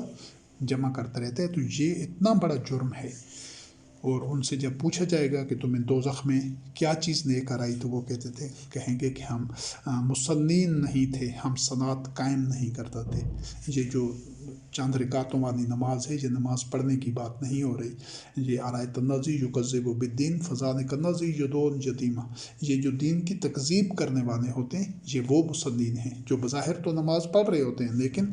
دین کی تکذیب کر رہے ہوتے ہیں۔ وَلَمْ نَكُ نُطْعِمُ الْمِسْكِينَ، یہ مسکینوں کے طعام کو یقینی نہیں بناتے، اس کا بندوبست نہیں کرتے، اس کا اہتمام نہیں کرتے، وہ ان کی ترجیح میں نہیں ہوتا۔ مساکین کو، یتیم کو، اور دوسرے جو کچلے ہوئے لوگ ہیں، ان کو نہ صرف اپنے ہاتھ پر چھوڑتے ہیں بلکہ ان کو مزید اندھیروں میں اور اس غربت اور بدحالی اور پسماندگی اور بے چارگی کی دلدل میں اور دھکیلتے جاتے ہیں۔ اور اسی چیز کو اللہ رب کریم نے فرمایا کہ یہ جو دین کی تکذیب کرنے والا ہے، کیا تم نے اس کو دیکھا ہے جو یتیم کو دھکے دیتا ہے، یعنی خود سے دور کرتا ہے۔ آج بھی تمام سرمایہ داروں کی پوری دنیا میں، چاہے ان کا کوئی مذہب ہو، کوئی خطہ ہو، وہ پسماندہ لوگوں کو، غریبوں کو، محروم لوگوں کو اپنے قریب نہیں پھٹکنے دیتے۔ یہی غریب کو دھکا دینا ہے۔ اور اگر وہ کچھ تھوڑا بہت علامتی طور پر کوئی صدقہ، خیرات، زکوٰۃ یا تھوڑا بہت چیریٹی کی مد میں دیتے ہیں، تو وہ اونٹ کے منہ میں زیرہ ثابت ہوتا ہے۔ وہ اتنا تھوڑا ہوتا ہے، اتنا کہ نمائشی طور پر ہم یراؤن، دکھاوا کرنے والے، چاہے وہ صلاۃ ادا کر رہے ہیں، صلاۃ پڑھ رہے ہیں، تو وہ بھی دکھاوا ہے۔ اور ان کا وہ جو تھوڑا سا لاکھوں کو، ابھی ایک بندہ ہے وہ 97.5 کروڑ روپے کے اوپر ناگ بن کر بیٹھا ہے اور اس میں سے 2.5 کروڑ خرچ کر دیتا ہے، تو یہ محض یہی دکھاوا ہے۔ اور اسی کو اللہ رب کریم نے فرمایا ہے کہ وہ تھوڑا سا خرچ کرتا ہے اور ہاتھ روک لیتا ہے۔ تو اس چیز کو سمجھنا ضروری ہے کہ وہ لوگ وہی ہوتے ہیں جو دین کی تکذیب کرتے ہیں، تو ان کے لیے تو وین ہے، ایسے نمازیوں کے لیے جہنم کی تباہی ہے کہ جو اپنی صلاۃ سے غافل ہیں۔ وہ بظاہر تو صلاۃ پڑھ رہے ہیں لیکن اس کی حقیقت اور معنویت سے غافل ہیں، وہ دکھاوا کرتے ہیں۔ اور جو رزق کے سرچشمے بہتے پانی کی طرح ہونی چاہیے کہ ہر ایک ان سے یکساں طور پر سیراب ہو۔ ابھی چشمے کا پانی، نہر کا پانی بہہ رہا ہے، تو ہر ایک اپنی ضرورت، ایسا تو نہیں کوئی اس نہر کا اپنے گھر کی طرف موڑ دے یا چشمے کو، نہیں، اس اپنی ضرورت پوری کرتا ہے، بقایا سب کے لیے وہ جاری رہتا ہے۔ تو اسی طرح یہ جو رزق کے وسائل ارضی ہیں، وسائل رزق ہیں، جو اللہ کے خزانے ہیں، ان سے سب یکساں استفادہ کریں۔ ایسا نہیں ہے کہ کچھ لوگ ان سے بے پناہ اپنے پاس سمیٹ لیں، ان پر قابض ہو جائیں، ان کے ماحسن کے اوپر، اور اکثریت کو محروم کر دیں۔ تو ان کی جو شخصیت ہوتی ہے، ایسے جو سرمایہ دار ہوتے ہیں، ایسے جو سرپرست ہوتے ہیں، تو ان کی شخصیت بنیادی طور پر دب جاتی ہے، اس کا تزکیہ نہیں ہوتا، کیونکہ پہلے اس کا وضاحت ہو چکی ہے کہ جو نفس کا تزکیہ ہے وہ لینے سے نہیں، دینے سے ہوتا ہے۔ یہ جسم کی نشو و نما کرتے ہیں، جسم کو عیاشیاں، سہولتیں، طرح طرح کی جو آسائشیں ہیں، وہ تو جسم کے لیے، اور طرح طرح کے کھانے، لباس، فاخر لباس اور چیزیں لوگوں کو مرعوب رکھنے کے لیے، اپنے تفاخر کے اظہار کے لیے تو کرتے ہیں، لیکن ان کے جو نفس ہوتے ہیں وہ دب چکے ہیں، وہ مسخ ہو چکے ہوتے ہیں، پامال ہو چکے ہوتے ہیں۔ تو یہ وقت خواب من دسہا، اور اس کا ایک حوالہ قرآن کریم میں اس انداز سے بھی ہے کہ ایک شقی القلب، یہی جس کا کہ تزکیہ نفس نہیں ہوا تھا، جب ایک صالح علیہ السلام کے عہد میں ایک اونٹنی کو مقرر کیا گیا تھا کہ یہ اونٹنی ہے، اس کا بھی یکساں، اس سے پتہ چل جائے گا کہ تم جو معاشی عدل پر یقین رکھتے ہو، کہ اس کو بھی اللہ کی زمین میں، یہ اللہ کی جو اونٹنی ہے، اس کو بھی چرنے دو، جس طرح تمہارے جانور چراگاہوں میں چرتے ہیں، اس کو بھی چرنے دو۔ لیکن اس نے لیکن جو سرمایہ دار تھے اس دور کے، مترفین تھے، جو قابض تھے وسائل ارضی پر، وسائل رزق کے اوپر، وہ دوسروں کے حقوق تسلیم نہیں کرتے تھے، تو انہوں نے سرکشی میں، اب چونکہ ان کے پاس وہ ہر دور میں یہ مالدار لوگوں کے ساتھ بہت سارے لوگ جمع ہوتے ہیں، یہ لالچی اور ان کے خوش آمدی اور ان سے مفاد حاصل کرنے کے لیے جو ان سے مرعوب ہوتے ہیں، تو اسی وجہ سے وہ طاقت میں ہوتے ہیں۔ اس زمانے میں چونکہ وہ اپنے دور میں اس طرح کوئی حکومتی نظام یا اس طرح کا سلسلہ نہیں تھا، تو ان میں جو ایک سرکش تھا کہ جس نے اس سب کی ایما پر اس نظام کا نمائندہ بن کر اس نے اس اونٹنی کو قتل کر دیا۔ تو فَكَذَّبُوهُ فَعَقَرُوهَا، انہوں نے بھی تکذیب کی۔ یہ جو سب کا یکساں حق تسلیم نہیں کرتے، یہی تکذیب کرنے والے، اور جو مال جمع کرتا ہے اور اس کو گنتا رہتا ہے، تو وہی اللہ کی بڑکائی ہوئی آگ میں جھونکا جائے گا۔ یہ آگ دنیا میں بھی ان کے قلوب میں لگی ہوتی ہے، پاگند بنے ہوئے ہوتے ہیں زیادہ سے زیادہ ہوس کے لیے، زیادہ سے زیادہ سمیٹنے کے لیے، جس طرح کوئی پاگند پان کی حد تک یہ جا چکے ہوتے ہیں۔ اور آخرت میں بھی وہی آگ ہوگی جو دنیا میں ان کے قلوب کے اندر لگی ہوئی ہے، اطمینان قلب ان کو نہیں ہوتا حاصل، تو آخرت میں یہی آگ آشکارا ہو کر ہمیشہ ہمیشہ کے لیے وہ اس میں جلتے رہیں گے۔ یہ اس چیز کی بار بار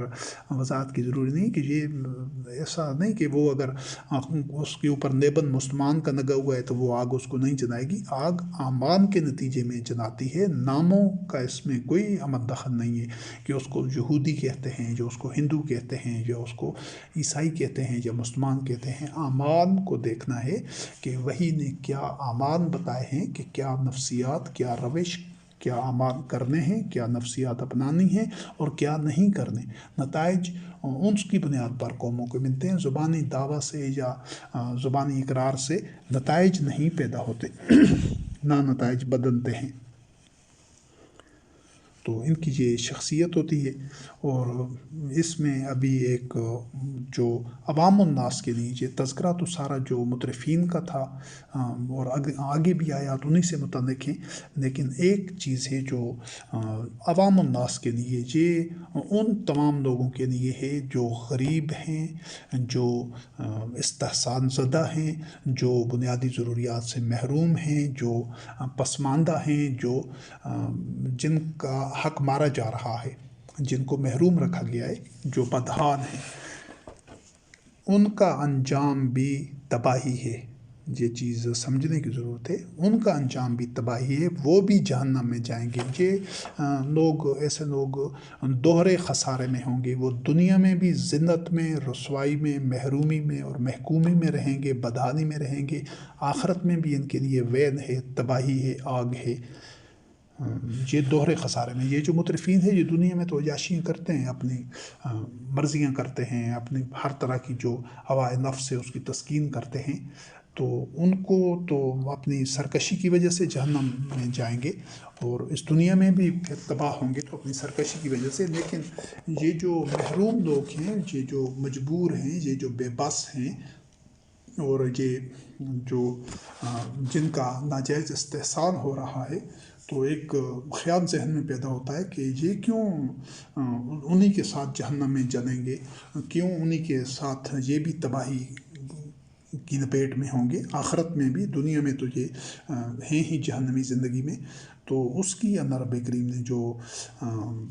اس کی طرف توجہ دلائی ہے، جو وضاحت کی ہے، اس کو سمجھنا بڑا ضروری ہے۔ جب تک شعوری طور پر اچھی طرح اس بات کو سمجھا نہیں جائے گا تو یہ دنیا میں بھی خسران اور آخرت میں بھی خسران ہوگا، دونوں جہانوں میں۔ یہ کیوں کہ وہ اگر دنیا میں اندھے بنے رہیں گے، اللہ رب کریم نے فرمایا جو اس دنیا کا اندھا ہے وہ آخرت کا بھی اندھا ہوگا۔ جو لوگ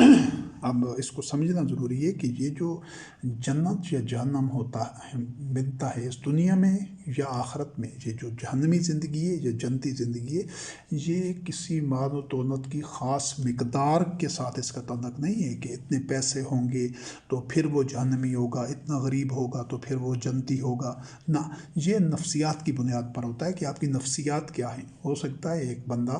محض جوتا مرمت کر رہا ہو،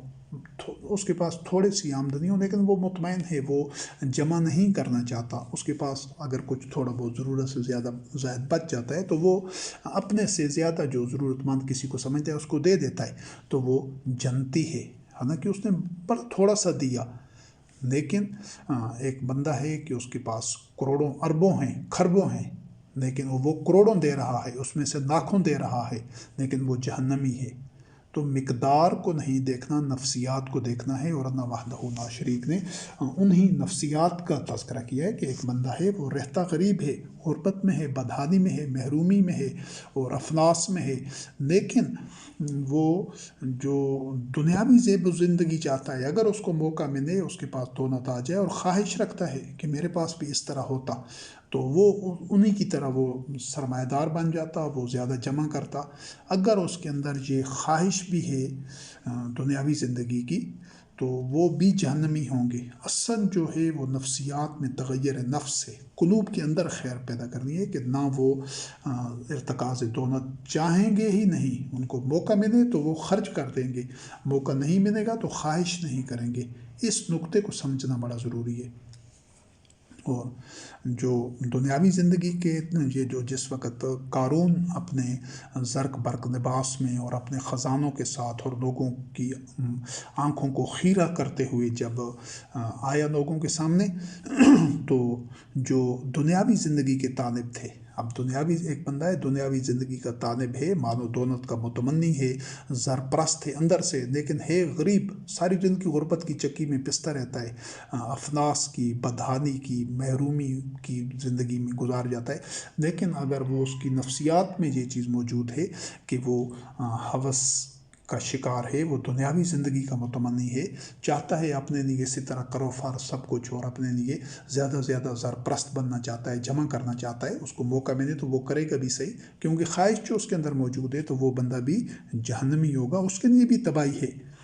تو یہی لوگ تھے جنہوں نے قارون کی اس جس کو شان و شوکت وہ سمجھتے تھے کہ اس کی اتنی زیادہ وہ ٹھاٹ پاٹ دیکھ کر مال دولت، تو انہوں نے کہا کہ کاش ہمیں بھی اسی طرح ملتا جس طرح قارون کو دیا. یہ تو بڑا خوش قسمت ہے، بڑا نصیب والا ہے، بڑا نصیب کا دھنی ہے. آج تمام پوری دنیا میں الا ماشاء اللہ شاید کوئی چند لوگ ایسے ہوں ہزاروں لاکھوں میں کہ جو یہ تمنا نہ رکھتے ہوں، ورنہ اکثریت غریبوں کی انہی نفسیات کی حامل ہے، اور یہ نفسیات تباہی کے گڑھے میں گرانے والی ہیں. یہ نفسیات جہنمیوں کی ہیں، چاہے وہ غریب بھی ہوں وہ جہنمی ہوں گے، اور اس دنیا میں بھی وہ کبھی اطمینان قلب، ایثار، الفت اور اخوت کی زندگی اور سے بہرمان نہیں ہو سکتے. یہ قلب سے یہ خواہش ختم کرنی ہوگی. تو جب ان لوگوں نے اس کی وہ آنکھیں پٹی کی کھلی رہ گئیں اور ان کے منہ سے راڑ ٹپکنے لگی، ان کو اس چیز کا شعور ہی نہیں تھا کہ ہم بظاہر تو خواہش کر رہے ہیں لیکن یہ کتنا بڑا جرم ہے کہ اس کو وہ فرعون جو قارون وہ انسانیت کا دشمن تھا، اللہ کا دشمن تھا اور غاصب تھا، اور لوگوں کو اندھیروں میں دھکیلنے والا، لوگوں کو محرومیوں کی دندن میں دھکیلنے والا، اس بندے کو وہ بڑا نصیب کا دھنی اور بڑا خوش قسمت اور بڑا بخت والا کہہ رہے تھے. یہ جو نگاہ کا ٹیڑھا پن ہے، یہ جو زاویہ فکر ہے، یہ گمراہی ہے کہ حقیقت میں تو وہ اس سے برات اختیار کرتے، اس سے نفرت کرتے، اس سے کفر اختیار کرتے، اس جیسا نہ بننا چاہتے اور اس کو رد کرتے اور اس کو ٹھکراتے. تو یہ دین جو چاہتا ہے یہ نفسیات چاہتا ہے، لیکن وہ ان کے بھی وہ آنکھیں خیرہ ہو گئی تھی اس کا مال دولت دے کر، اس سے نفرت کرنے کی بجائے اس کو بڑا نصیب کا دھنی اور بڑا بخت والا اور قسمت والا اور بڑا اچھا قرار دے رہے تھے، اور خود اس جیسا بننے کی کوشش کر رہے تھے، چاہتے تھے. کوشش کرنے سے مراد ہے وہ خواہش رکھتے تھے کہ ہم بھی اس جیسے بن جائیں. تو اس دور میں جو علم والے لوگ تھے. اب یہ جو علم ہے یہ کوئی دنیاوی علم نہیں تھا، جن کو وحی کا علم تھا، جو علم والے لوگ تھے، تو انہوں نے وحی کی روشنی میں اللہ رب کریم نے ان کو علم والے قرار دیا ہے. تو علم والے انہوں نے کہا ہے کہ وینکم، تمہارے نہیں تو وین ہے، تباہی ہے. یہ صرف وہ کسی کے ساتھ یہ جو عام لوگ تھے محروم، یہ کسی کا حق نہیں مار رہے تھے، کسی کو لوٹ نہیں رہے تھے، کسی کو محروم نہیں کر رہے تھے، کوئی ایسا جرم نہیں کر رہے تھے. یہ تو خود مظلوم تھے، لیکن مظلوم ہوتے ہوئے بھی تباہی کے راستے پر تھے کہ وہ قارون کو آئیڈین بنائے ہوئے تھے. تو یہ چیز بڑی اہم ہے، بڑی بنیادی ہے کہ اپنے ساتھ اتنا ظلم نہ کریں کہ ایک تو دنیا میں محروم ہیں اور مجبور ہیں اور افلاس کا شکار ہیں، اور دوسرا آخرت بھی اپنی تباہ کر رہے ہیں. تو اس چیز کا خصوصاً جو لوگ ان کے لیے کہ جو مفلوق الحال ہیں، محروم ہیں، جو استحصال زدہ ہیں، جو مجبور ہیں، پسے ہوئے ہیں، بے بس ہیں، کچھ نہیں کر سکتے، تو انہوں کو پہلا کام یہی کرنا ہے کہ اگر وہ اللہ کی وحی کا اتباع کرتے ہیں، رب اللہ پر ایمان رکھتے ہیں، تو اپنے قلب سے اس خواہش کو محو کرنا ہے، مٹانا ہے، کچل دینا ہے، رد کرنا ہے، نکال دینا ہے کہ یہ کوئی جو دھن دولت والے لوگ ہیں، یہ سرمایہ دار ہیں، یہ کوئی اچھے لوگ ہیں، بڑے نصیب والے ہیں، بڑے بخت والے ہیں بن کے نہیں. اپنا زاویہ فکر درست کرنا ہے کہ یہ اللہ کے دشمن ہیں، یہ انسانیت کے دشمن ہیں، یہ غاصب ہیں، یہ ملعون ہیں، اور ان سے نفرت اختیار کرنی ہے، ان سے برات اختیار کرنی ہے، اور کبھی ان جیسا بننے کی سوچ نہیں رکھنی. اس کو قلب کی گہرائیوں سے، فکر سے اس سوچ کو، اس خواہش کو مٹا دینا ہے. تب اللہ رب کریم تمہاری حالت بدلے گا، تمہارے قلوب میں خیر پیدا ہوگی. جب تک تمہارے قلوب میں یہ شر موجود ہے کہ اللہ کے دشمنوں کو تم ان کو آئیڈینائز کر رہے ہو، ان کو اپنا آئیڈین بنا رہے ہو اور ان جیسا بننے کی کوشش کر رہے ہو، تو یہ جرم بذات خود ناقابل معافی ہے. قارون کے لیے بھی وین ہے، مترفین کے لیے بھی وین ہے، تباہی ہے، اور تمہارے لیے بھی وین ہے اگر تم نے اپنی اصلاح نہ کی. تو اس چیز کو بڑا ضروری ہے سمجھنا، انتہائی ضروری ہے اور اچھی طرح سمجھنا ضروری ہے.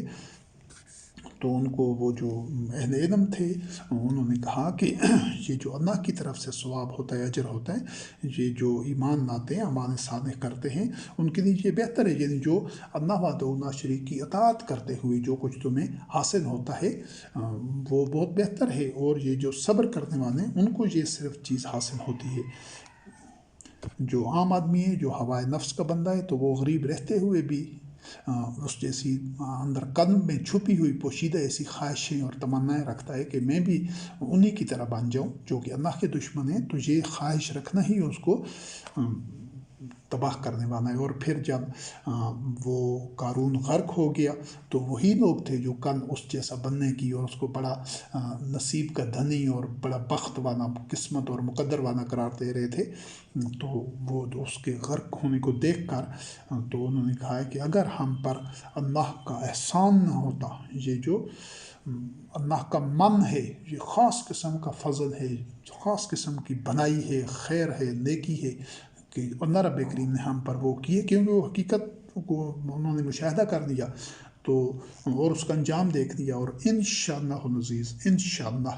آج جو بہت سارے لوگ ہیں، اکثریت بن کے شاید الا ماشاء اللہ کوئی لوگ بچے ہوئے ہوں، آج ساری دنیا یہ جو ان سرمایہ داروں جیسا بننا چاہتی ہے، کل ان کا انجام دیکھ کر ان لوگوں کی زبانوں پر بھی یہی ہوگا کہ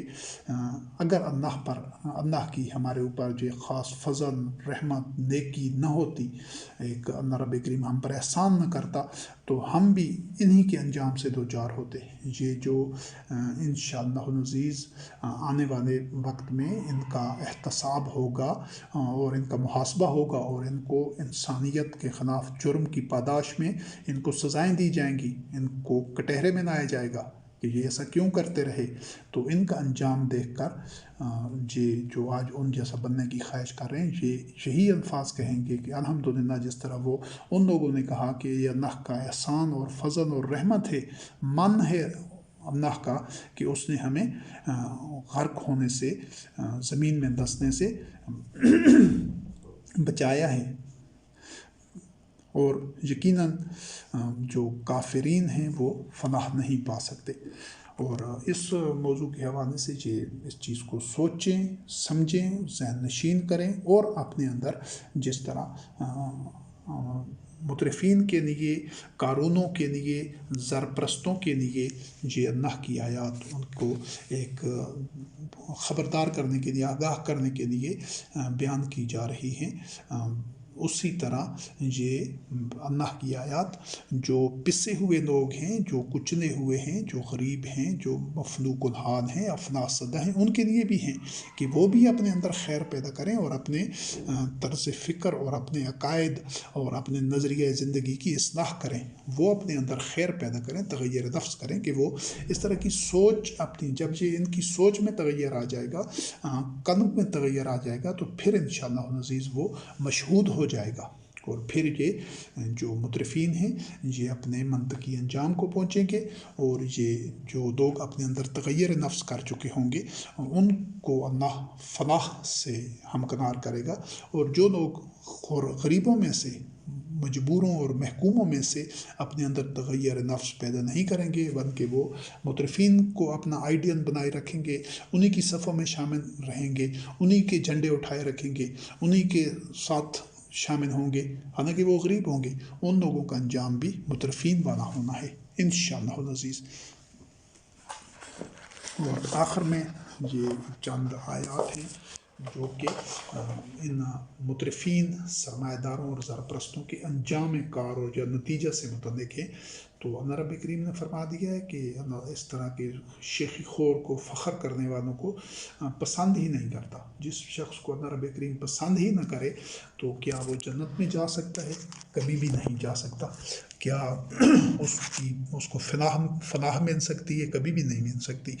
تو ایسے بندوں کو جو تفاخر کرتے ہیں، خود پرست ہیں، شیخی خور ہیں، جو بخل کرتے ہیں، یعنی مال اپنے لیے زیادہ زیادہ جمع کرتے ہیں، فی سبیل اللہ خرچ نہیں کرتے، ان سے تو اللہ محبت ہی نہیں کرتا۔ تو جب اللہ رب کریم محبت نہیں کرے گا تو یہ ساری جو مذہبی شعائر ہیں، یا جن کو عبادات یا نیکیاں، یہ اللہ کی حدود کی پاسداری کا جو زام ہے، یہ اس کا کچھ فائدہ ہی نہیں ہوگا۔ ترجیحات کو دیکھیں اور سمجھیں۔ اور یہ جو قارون جب اپنے منطقی انجام کو پہنچا، غرق ہو گیا، زمین میں دس گیا، تو اللہ رب کریم نے فرمایا کہ یہ جو آخرت کا گھر ہے یہ تو ہم ان لوگوں کو دیتے ہیں، یعنی جنت، کہ جو زمین میں سرکشی، بڑے نہیں بنتے، اپنی بڑائی میں کے زام میں مبتلا نہیں ہوتے، اور فساد نہیں کرتے۔ وہ یہ تمام جو مترفین، سرمایہ دار ہیں، زرپرست، دولت مند، یہ جو اظہار کرتے ہیں مہنگی سے مہنگی چیزیں لے کر، وہ زمین میں بڑے بنتے ہیں۔ تو یہ جو علوّاً ہے،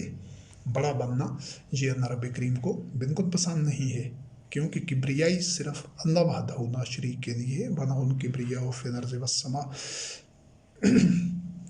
تو یہ جو بڑا بننا ہے، یہ وہی لوگ بنتے ہیں جو اس طرح قارون اور مترفین ہوتے ہیں۔ یہ جو جہنم کی آگ ہے، جو ان کا انجام ہوگی، ہمیشہ ہمیشہ آگ میں جلتے رہیں گے، نپک والی، شونے والی آگ۔ تو اس میں تو جو وہی اشقا لوگ ہوں گے، بدبخت، شقی القلب، جو کہ تکذیب کرتے ہیں اللہ کی آیات سے اور ان سے منہ موڑتے ہیں۔ اور یہ جو کثرت کے خواہش مند ہیں، وہ چاہے ان کے پاس جتنا کچھ بھی ہے، تھوڑا ہے، بہت ہے، بہت زیادہ ہے، لیکن وہ چاہتے ہیں کہ اور بڑھتا جائے، بڑھتا جائے، بڑھتا جائے۔ اضحاکم التکاثر، تو ان کا تو ٹھکانہ ہے ہی جہیم میں، اور ویل ہے، تباہی ہے اس کے لیے جو جمع مالا وعددہ، اللہ کی بھڑکائی ہوئی آگ میں اس کو جلنا ہے۔ اس دنیا میں بھی وہ آگ ان کے قلوب میں لگی ہوتی ہے، اور آخرت میں وہ آگ مشہود ہو جائے گی، اور وہ اس میں ہمیشہ ہمیشہ رہیں گے۔ اور یہ جو بخل کرتے ہیں، اپنے جو کچھ اللہ نے ان کو دیا ہے وہ اپنے لیے روک کر رکھتے ہیں، فی سبیل اللہ خرچ نہیں کرتے، جو ان کو اکتساب رزق کی فضیلت اللہ رب کریم نے دی ہے اپنے فضل سے، تو اس کو خرچ نہیں کرتے، بلکہ روک کے رکھتے ہیں، جمع کرتے جاتے ہیں، زیادہ سے زیادہ بڑھاتے جاتے ہیں۔ ایسا نہ سمجھیں کہ یہ ان کے لیے کوئی، یہ جو عمل کر رہے ہیں یہ ان کے لیے بہتر ہے، خیر نہیں ہے، بلکہ یہ ان کے لیے شر ہے، اور اس کے توق پہنا کر ان کے گلے میں ڈالے جائیں گے۔ جو بخل کرتے ہیں قیامت کے دن، اور یہ جو سونا چاندی جمع کرنے والے ہیں اور اس کو اللہ کے راستے میں خرچ نہیں کرتے، تو ان کے لیے بڑا عذاب علیم ہے، دردناک عذاب ہے۔ جب وہ سونا چاندی جو جمع شدہ ہے تو وہ آگ، جہنم کی آگ میں تپایا جائے گا، اور اس سے ان کی پیشانیاں اور کے پہلو اور پشتیں داغی جائیں گی کہ یہ جو تم اپنے لیے اکٹھا کرتے تھے، جمع کرتے تھے، ڈھیروں خزانے اپنے لیے بڑھانا چاہتے تھے اور بڑھاتے تھے، تو یہ وہ ہے۔ تو سونے چاندی تو ایک سمجھانے کے لیے، چونکہ اس وقت رائج یہی تھا، تو یہ جو زرپرستی ہے یہ کسی صورت میں بھی ہو، چاہے وہ مہنگی مہنگی گاڑیاں رکھنے کی صورت میں ہو، چاہے وہ عالی شان اور ضرورت سے بہت زیادہ محلات اور آراستہ پیراستہ اور زیادہ یہ اور برانڈڈ استعمال کی چیزیں ہیں، جو بھی جتنی بھی زیادہ سے زیادہ بینک بیلنس ہے، انویسٹمنٹ ہے، یا وہ لینڈ کی صورت میں ہے، بس اپنے لیے زیادہ سے زیادہ وہ رکھنا چاہتے ہیں، بزنس کی صورت میں، انڈسٹریز جو کچھ اپنے قبضے میں، اور اس کی جو حاصل ہے وہ اس میں سے سب سے زیادہ خود لینا چاہتے ہیں، دوسروں کو دیتے بھی ہیں تو بہت معمولی سا۔ تو یہ ساری انہی کے متعلق بات ہے کہ وہ جو ان کا جمع شدہ جو کچھ ہے وہ آگ میں تپا کر ان کو عذاب کا ذریعہ بنے گا۔ اور یہ جو قرآن کریم میں اصحاب الیمین اور اصحاب الشمال جو دو گروہ بتائے گئے ہیں، اصل میں جس طرح پہلے تذکرہ ہوا ہے، یا لوگ حزب اللہ کا حصہ ہوتے ہیں یا حزب الشیطان کا، جو ادخلوا فی السلم کافہ، پورے کے پورے اللہ وحدہ لا شریک کی نازل کردہ وحی کا اتباع کر رہے ہوتے ہیں، بلا آمیزش، بلا شرکت غیر، کسی اور کی بات کو شریک کرنے کے بغیر صرف وحی کا اتباع کرتے ہیں، وہ حزب اللہ ہوتے ہیں۔ جو شرک کرتے ہیں وحی کے ساتھ، کچھ اور چیز شامل کرتے ہیں، بعض چیزیں مانتے ہیں وحی کی، بعض نہیں مانتے، اپنی ہوائے نفس کا، شہوات کا اتباع کرتے ہیں، تو وہ تمام کے تمام مشرکین ہیں یا کفار ہیں، وہ حزب الشیطان ہیں۔ تو اسی طرح آخرت میں بھی اللہ رب کریم نے اصحاب الیمین اور اصحاب الشمال کے حوالے سے دو کیٹیگریز یا دو گروہ بتائے ہیں۔ آدمی یا جنت میں ہوگا یا جہنم میں ہوگا، تیسری کوئی کنڈیشن نہیں ہے۔ تو یہ جو اصحاب الشمال ہیں، یہ جو جہنمی ہیں، جو گہرے دھوئیں میں اور آگ میں ہوں گے، کھولتے ہوئے پانی میں ہوں گے، تو یہ کھولتا ہوا پانی ان کو ملے گا۔ تو یہ اس سے پہلے اللہ رب کریم نے فرمایا یہ دنیا میں یہ مترفین میں سے تھے، یہ سرمایہ دار تھے، سرمایہ پرست تھے، مالدار تھے، اور یہ بہت بڑے گناہ کے اوپر اصرار کرتے تھے۔ اب ذرا ترجیحات دیکھیں کہ اگر کوئی بندہ اس گناہ کا مرتکب ہے تو پھر اس کی ظاہری شکل و صورت یا ظاہری جو اس کے عبادات یا اعمال یا اس کے یہ ذکر اذکار ہے، وہ داڑھی رکھ لیتا ہے، ٹوپی پہن لیتا ہے، نمازوں کا پابند ہے، روزے رکھتا ہے، حلال حرام کا بڑا خیال کرتا ہے، اور کہتا ہے کہ میں بالکل سچ بولتا ہوں، یا جس طرح کی جو دینی شعائر ہیں یا جو دینی احکامات ہیں وہ سب کچھ کر رہا ہے، لیکن وہ ہے مترفین میں سے، اس نے بہت زیادہ سرمایہ جمع کیا ہوا ہے، تو یہ جرم اتنا بڑا ہے از خود کہ دوسری ساری نیکیاں مل کر بھی وہ جھوٹ نہیں بولتا، وہ شراب نہیں پیتا، وہ بدکاری نہیں کرتا، فحش نہیں کرتا، خیانت نہیں کرتا، جو لین دین کے معاملے میں بالکل دیانتدار ہے، بددیانتی نہیں کرتا، ساری چیزیں اپنی جگہ، لیکن اگر وہ مترفین میں ہے، اس نے سرمایہ جمع کیا ہوا ہے، بڑھانا چاہتا ہے، بڑھا رہا ہے زیادہ سے زیادہ، بشک وہ صدقات اور زکوٰۃ دے کر بھی پھر بھی سرمایہ دار ہے، تو یہ جرم بذات خود اتنا کافی ہے، اتنا بڑا ہے کہ وہ ساری نیکیاں مل کر بھی اس کا وہ جو ترازو ہے اس کو نیکیوں والی سائڈ جھک نہیں سکے گی، بلکہ اس کا وہ جو جس کو اللہ رب کریم نے حنس عظیم کہا ہے، تو وہ بڑی بھاری غلطی، بھاری گناہ، ناقابل معافی جرم گناہ، وہ اس کی بنیاد پر وہ اصحاب شمال میں ہوگا اور وہ جہنمی ہوگا۔ اور انہی کے بارے میں اللہ رب کریم نے فرمایا سوسلی ہے سکر، ان کو آگ میں ڈالا جائے گا، اور ان کو کسی شفاعت کرنے والے کی شفاعت بھی کام نہیں آئے گی۔ اور یہ جو کماتے ہیں، یہ اس طرح یہ مترفین ہیں، تو جو ان کی کمائی ہے یہ ان کے قلوب پر رنگ لگتا جاتا ہے، یہ جتنا جمع کرتے جاتے ہیں، اور قیامت کے دن یہ اپنے رب سے پردے میں رہیں گے اور جہنم میں ڈالے جائیں گے، یعنی رب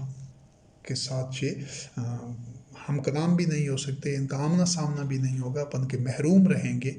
ان کے اس جرم کی وجہ سے۔ اور آخر میں جو حوالہ ہے وہ پہلے بھی اس کا تذکرہ ہو چکا ہے کہ پورے نبی کریم علیہ السلام کی جد و جہد تمام انبیاء علیہ السلام کی طرح یہی بنیادی طور پر جو دشمن ہر دور میں دین کے رہے ہیں وہ سرمایہ دار ہوتے ہیں، یہ دوسرے ان کے مہرے ہوتے ہیں، یہ جو حکمران ہوتے ہیں اور مذہبی پیشوا، یہ بھی طاغوت کے 3 عناصر ہیں۔ طاغوت کے یہ تینوں جو اضلاع ہیں، تینوں اجزاء ہیں، یہ ایک دوسرے کی تقویت کا باعث بنتے ہیں، لیکن جو بڑے مجرم ہیں وہ یہی مترفین ہیں، یہی سرمایہ دار ہیں، زرپرست ہیں۔ اور پورے قرآن کریم میں ان سرپرستوں کے نمائندہ کے طور پر جس طرح قارون کا موسیٰ علیہ السلام کے عہد میں تذکرہ ہے، اسی طرح نبی کریم علیہ السلام کے عہد میں صرف ایک کافر کا، ایک اللہ کے دشمن کا جو نام لے کر ذکر کیا گیا ہے قرآن کریم میں، وہ ابی لہب ہے، اور اس کی جو پہچان، اس کے رویہ، آئیڈینٹی، اور اس کی جو کہہ سکتے ہیں کہ شناخت بتائی گئی ہے، جو ایٹیچیوڈ تھا، تو وہ اسی حوالے سے تھا کہ جو کچھ اس کے پاس مال تھا، ما اغنی عنہ مالہ وما کسب سیصلی نارا ذات لہب، کہ وہ آگ میں ڈالا جائے گا اور اس کا مال اس کے کچھ کام نہیں آیا، جو اس کی کمائی تھی، جو اس نے جمع کیا تھا۔ تو اس کا جو اللہ کا اور انسانیت کا اور اسلام کا جو دشمن ہے، جس کا نام لے کر علامتی طور پر اس کو بیان کیا گیا ہے، وہ سرمایہ دار ہے اور اس کے مال کا تذکرہ ہے۔ یہ بات نہیں ہے کہ ابو لہب شراب پیتا تھا یا فحاشی کرتا تھا یا نماز نہیں پڑھتا تھا یا اس نے داڑھی نہیں رکھی ہوئی تھی یا روزے نہیں رکھتا تھا، نہیں، اس کا مال اور اس کی کمائی اس کی کچھ کام نہیں آئی۔ اس کا مطلب ہے کہ اس کی جو پہچان تھی وہ اس کا مال تھا اور وہ سرمایہ دار تھا۔ تو اس نشست میں جن اللہ رب کریم کی آیات کا حوالہ دیا گیا ہے، آپ ان کو قرآن کریم میں سے دیکھنا چاہیں تو دیکھ لیجیے گا۔ یہ سورۃ صاد ہے، آیت نمبر 23-24، سورۃ الحمزہ آیت نمبر 1 سے 3، سورۃ اللیل آیت نمبر 8 سے 16، سورۃ النساء آیت نمبر 53-54، سورۃ بنی اسرائیل آیت نمبر 100، سورۃ البلد آیت نمبر 11 سے 17، سورۃ الزخرف آیات 22 سے 24، سورۃ سبا آیت نمبر 35، سورۃ بنی اسرائیل آیات 15 اور 16، سورۃ الانبیاء آیات 12 سے لے کر 15 تک، سورۃ القصص آیات 76 اور 77، سورۃ الاعراف آیت نمبر 33، سورۃ الشعراء آیت نمبر 181 سے 183 تک، سورۃ قاف آیت نمبر 24 تا 26، سورۃ القلم آیت نمبر 8 سے 13، سورۃ المعارج آیت نمبر 11 سے 18، سورۃ المدثر آیت نمبر 42 سے 44، سورۃ الماعون آیت نمبر 1 سے 7، سورۃ الشمس آیت نمبر 10 سے 14، سورۃ الحمزہ آیت نمبر 2 سے 7 تک، سورۃ القصص آیت نمبر 89 سے 82 تک، سورۃ الحدید آیت نمبر 23 سے 24، سورۃ القصص آیت نمبر 83، سورۃ اللیل آیت نمبر 14 سے 16 تک، سورۃ التکاثر آیت نمبر 1 سے 6 تک، سورۃ الحمزہ آیت نمبر 1 سے 6 تک، سورۃ آل عمران آیت نمبر 180، سورۃ التوبہ آیت نمبر 34-35، سورۃ الواقعہ آیت نمبر 41 سے 46، اور سورۃ المدثر آیت نمبر 26 سے لے کر 48 تک۔ یہ آیات کافی ساری ہیں، مفہوم ایک ہی مضمون چل رہا ہے۔ سورۃ المطففین آیت نمبر 14 سے 16، اور سورۃ تبت آیت نمبر 103۔ خود آپ اللہ وحدہ لا شریک کی کتاب قرآن کریم میں سے، ناریب کتاب میں سے خود دیکھیں، تسلی کریں، اطمینان قلب حاصل کریں اور پھر فیصلہ کریں۔ تو یہ ان 2 نشستوں میں یہ دوسری نشست تھی، یہ قارونیت سے متعلق جو اللہ کی آیات تھیں، ساری نہیں، سرمایہ داری یا مالی نظام یا نفسیات سے متعلق ساری نہیں، اور بھی کتاب اللہ میں کئی آیات ہیں۔ یہ بات کو سمجھانے کے لیے کچھ آیات آپ کے سامنے بیان کی گئی ہیں۔ آپ خود اللہ کی کتاب کا مطالعہ کریں عقل و فکر کی روشنی میں، اور خود نتائج اخذ کریں۔ والسلام علی من اتبع الہدی۔